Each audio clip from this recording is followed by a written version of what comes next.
Hello, I'm Greg Effinger, and today I'm painting alongside Steamboat Springs local artist Chula Beauregard, whose work captures Colorado's beauty both through classical technique and a modern eye. As we set up our easels here at the Yampa Valley, we want to talk about her journey, her process, and what it means to paint the spirit of Steamboat.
So you're a sixth generation Coloradan. Uh-huh. How has growing up in Colorado shaped your vision as an artist? Oh, that's a good one. I feel like I definitely feel like my purpose as an artist is to witness. So like witness the beauty, witness things, harmony. You know, it's if I'm out here documenting, witnessing, then I feel like all this beauty is at least being appreciated like as much as I can, possibly physically can. So yeah, growing up in Colorado is just like the layers of the appreciation that I have for it is so deep. You know, it goes back to my ancestors on the western slope in Montrose, you know, arriving in the 1800s, or, you know, and I just think of them, and I think of just how lucky I am to live this life that I know they felt it too. They felt this witnessing, they felt this appreciation for where they were, and just it's so cool that one of their lineage is able to do this work, you know, and live this life here outside and appreciating all this. So I don't know. It's yeah, there's a lot to that question, but I definitely feel like it's part of my job as an artist is the witnessing. I mean, my grandmother loved to fish up in Rocky Mountain National Park. She was, you know, working as a camp counselor in her teens, and I can only imagine if she could see me now, like she'd just be thrilled that I get to live this life and be outside and use my skills and to live to this extent. That, I mean, she was a very independent woman, and she worked in her 20s. She worked for the Colorado Conservation Corps. She was a social worker and just always thinking about serving humanity. And yeah, I just feel like if I can serve in any way in terms of like bringing this beauty to people who might not see it or don't know what's there until they see a painting that I do, and they're like, oh my gosh, yes, I have seen that. That is beautiful. You know, I feel like all of that is what I can do. Now you have served because you served in the Peace Corps. Yeah. Mm-hmm. How did that influence your art, or was that a separate subject?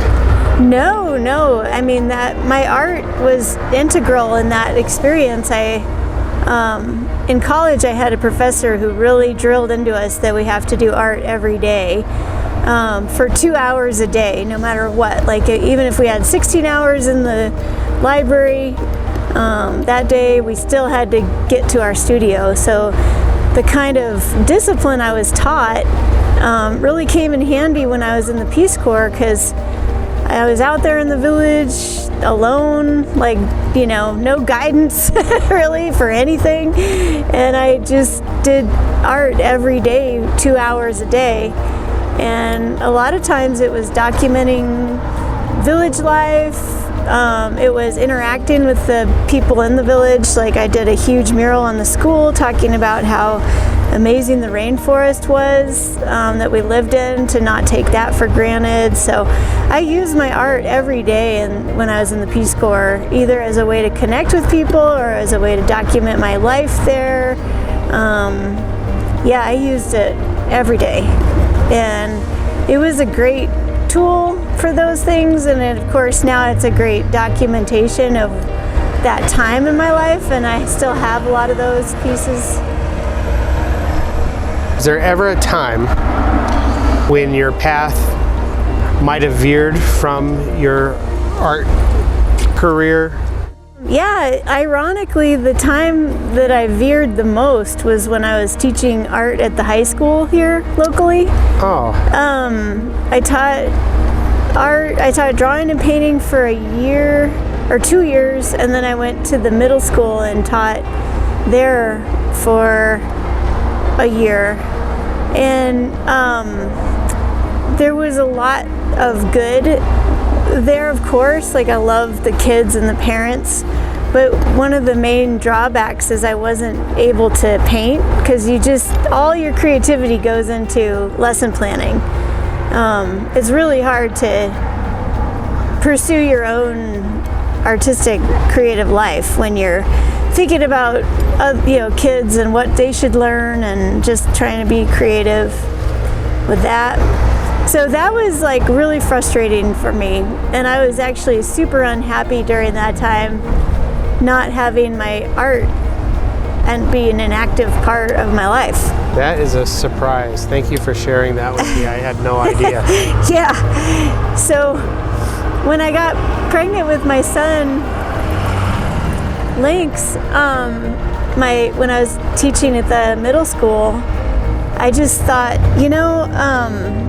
I should probably just stay home with him, at least just for 1 year, take a leave of absence. I was still trying to hold on to this real job idea that people said I should have.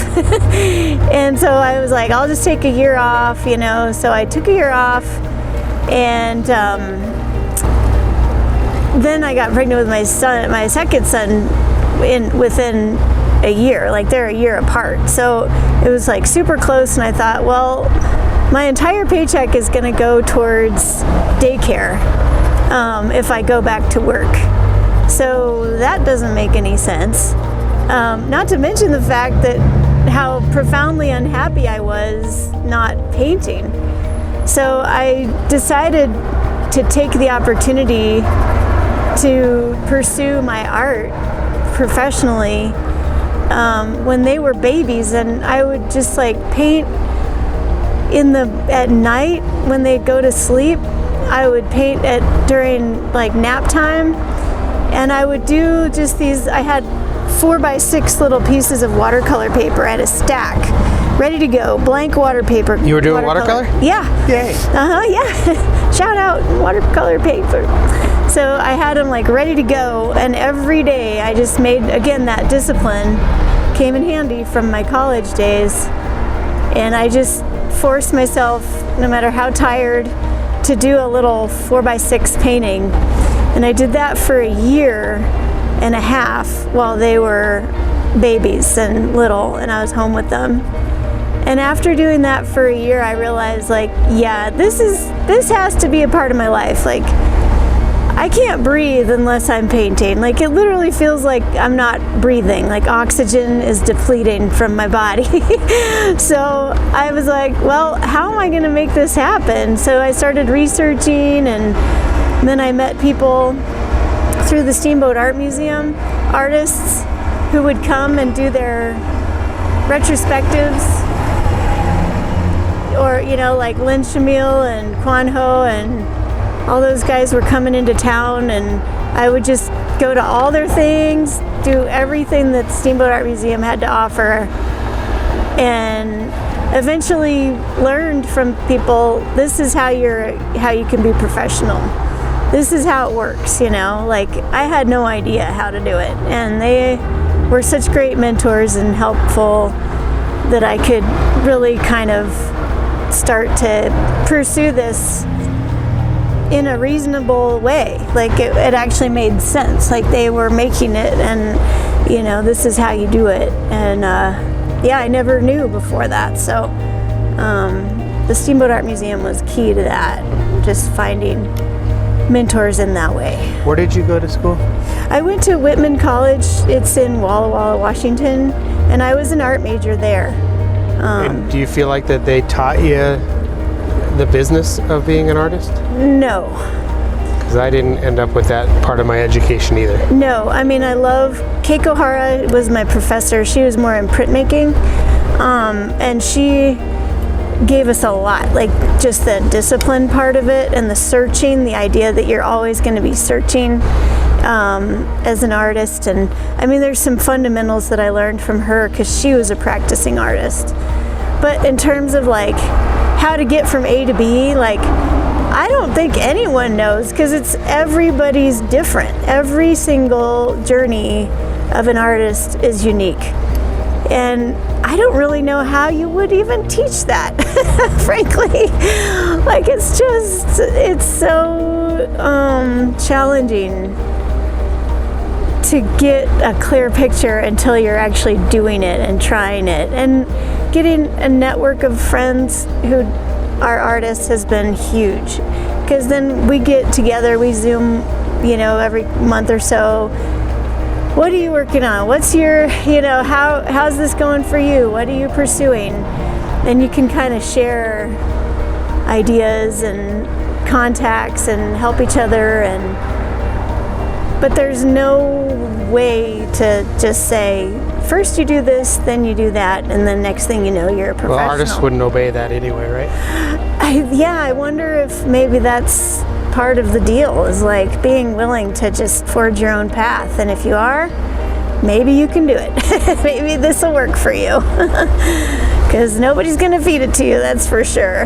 And people who go into it thinking they're going to have it fed to them somehow, it's just frustrating. And so when you set up to paint outdoors, what's the first thing you look for? Big shapes. Simple value structure. The view that we saw looking up the river is so pretty, but it was so complicated with all the lights and darks and reflections and glare and everything, that this, what we chose after all, is way more simple and easy to wrap my head around. So I definitely try to, you always have to simplify every time, and if you start simple, it makes it a little easier. You know what I mean? Like, if you start with something complicated and then you have to simplify, oh man, that's hard. So yeah, I think I look for simple shapes, simple value structure. Depends on what story I'm telling. Like, what's the story in this painting? The story in this painting is the beauty of the wild shoreline. I feel like sometimes I see people build houses or have a house next to the river, and they think that they want to see the river, and so they clear out all the brush, and they like make it look like there's this lawn that goes down to the shore. And it makes me sad when I see that, because they're missing out on so much beauty that is in the complexity of all the brush, all the birds. It gives shade to the river. It's better for the fish with the shade, but also just like the beautiful variation of the leaves and the colors there. And I mean, there's just so much beauty and wildness that people miss out on when they think they should just have this clear view to the river. So what a great perspective. That's what I'm seeing right now with this. Are there rules that you allow yourself to break while painting in the field? I think one of my rules when I'm actually painting for myself is the idea that I have to make a finished painting. It's tempting that, in the beginning when I was first learning to paint, my time was so precious that I just felt like I have got to make this time worth it. I can't waste any time. I have to have something to say for this time that I spent out in the field. And so I would put all this pressure on myself to make this nice finished thing that you could put a bow on that said, this is my time, this is what I did, and have this finished thing. But what happened was I would sacrifice a few things in that process. First of all, I would sacrifice the learning that happens when you approach it just saying, I'm just going to see what happens, and kind of be more open about it. You lose some of your learning experience if you go at it like I have to make a finished piece. But the other thing you lose is some of the color notes that are authentically there that I'm just trying to finish it, so I paste over some things in order to make it look finished. Whereas if I just get the pure color notes, then I can take that back later in my studio and I can actually use that painting as a resource for a different painting later in my studio. So I think I've gotten a lot more comfortable with things being rough and kind of splotchy and just not a finished painting. What's the trickiest environmental factor you face when working outdoors?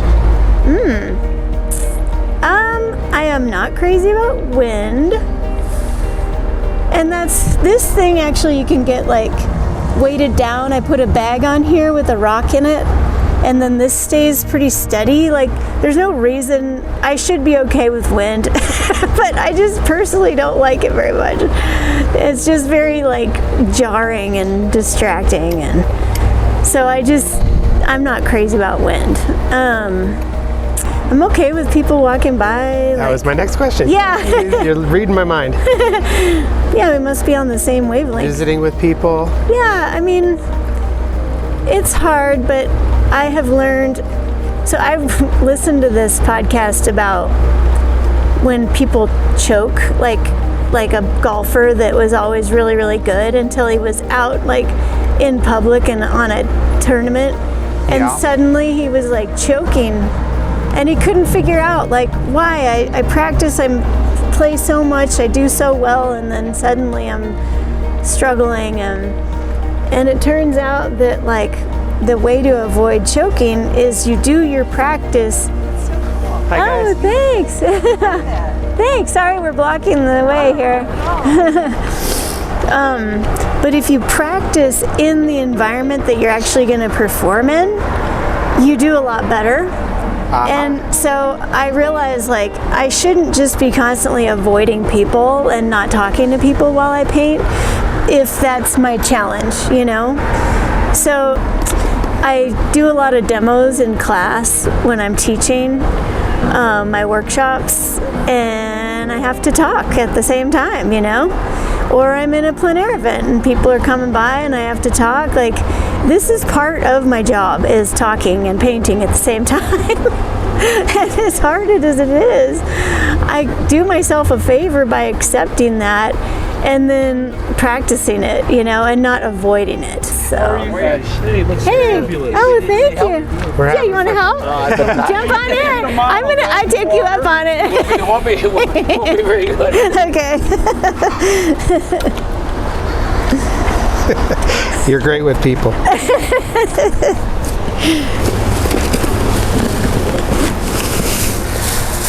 It is fun. I mean, I do enjoy people.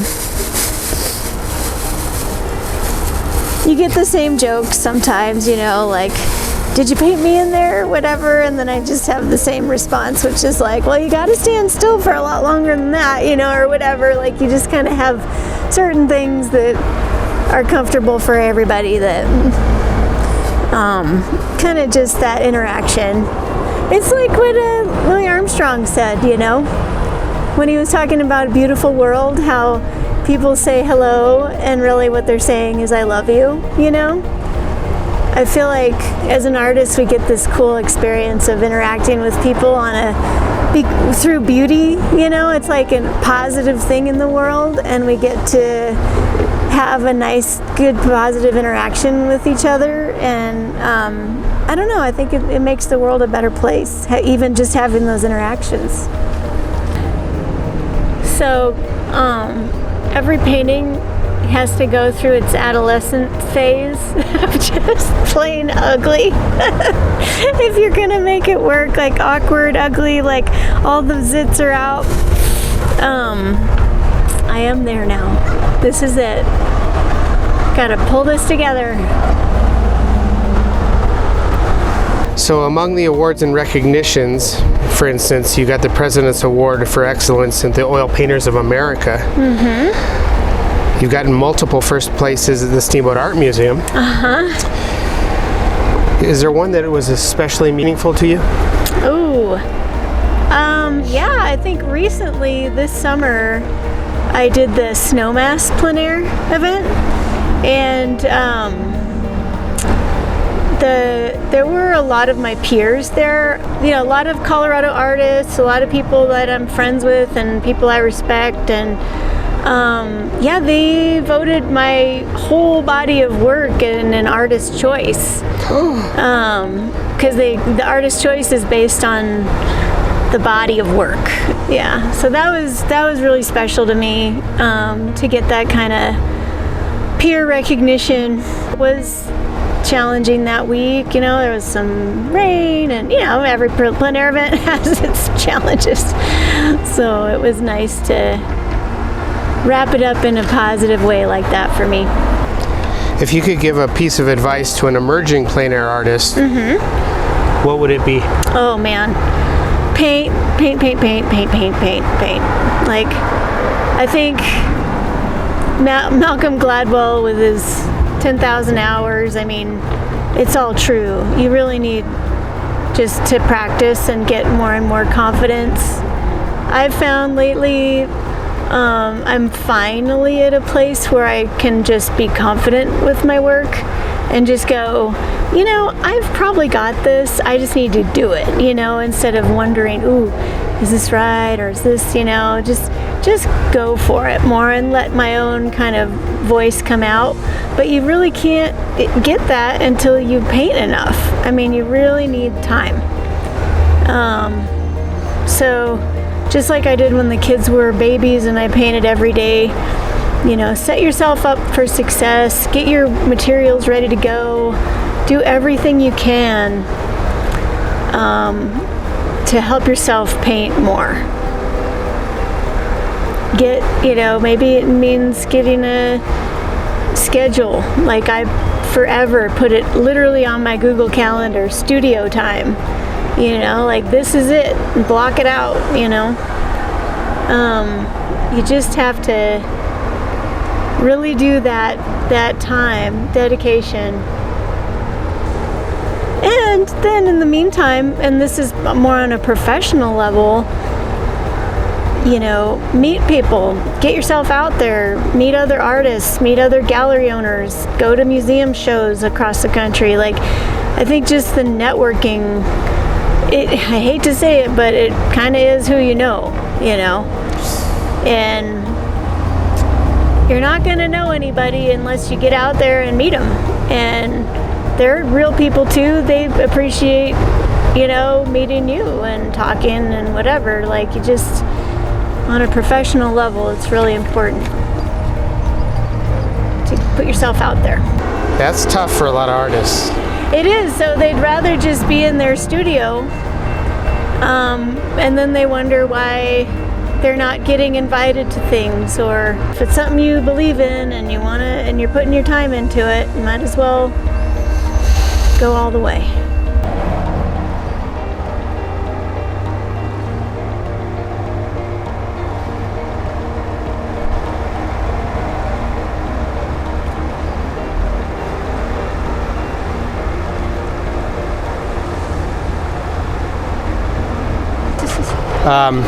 So tell me about your family.